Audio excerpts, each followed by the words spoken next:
आज कारगिल विजय दिवसाच्या निमित्ताने आपल्या या देऊळगाव राजा नगरीमध्ये अमर जवान स्मारकावरती या ठिकाणी उपस्थित सर्व सन्माननीय गणमान्य माजी सैनिक अधिकारी, सर्व माजी सैनिक, या ठिकाणी उपस्थित सर्व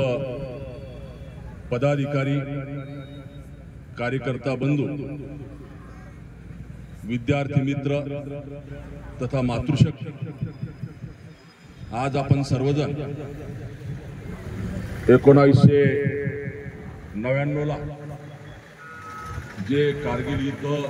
झालं, या युद्धामध्ये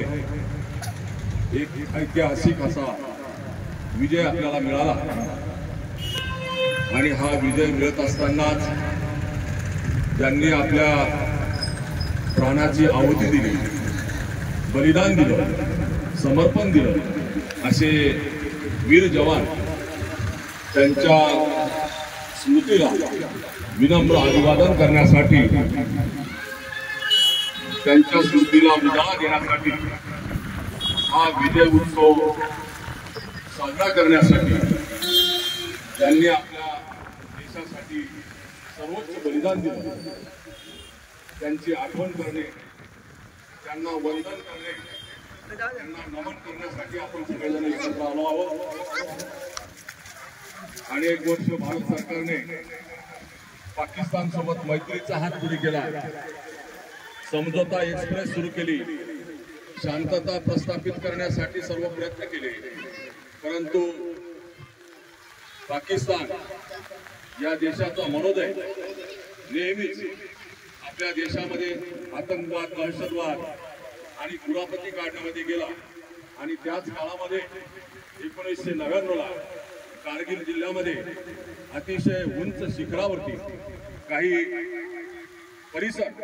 त्यांनी त्या ठिकाणी अवैध अशा पद्धतीने काबीज करण्याचा प्रयत्न केला। 18,000 मीटर उंचीवरती शर्थीचे प्रयत्न करून प्राणाची आहुती देऊन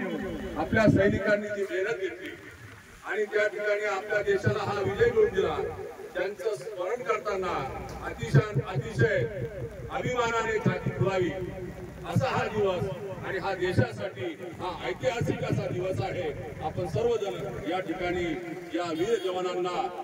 शहीद जवानांना नतमस्तक होऊया, त्यांना प्रणाम करूया, त्यांना वंदन करूया, अशा प्रकारचं मी माझं मनोगत या ठिकाणी व्यक्त करतो आणि थांबतो। वीर जवान, वीर जवान, भारत माता की, भारत माता की।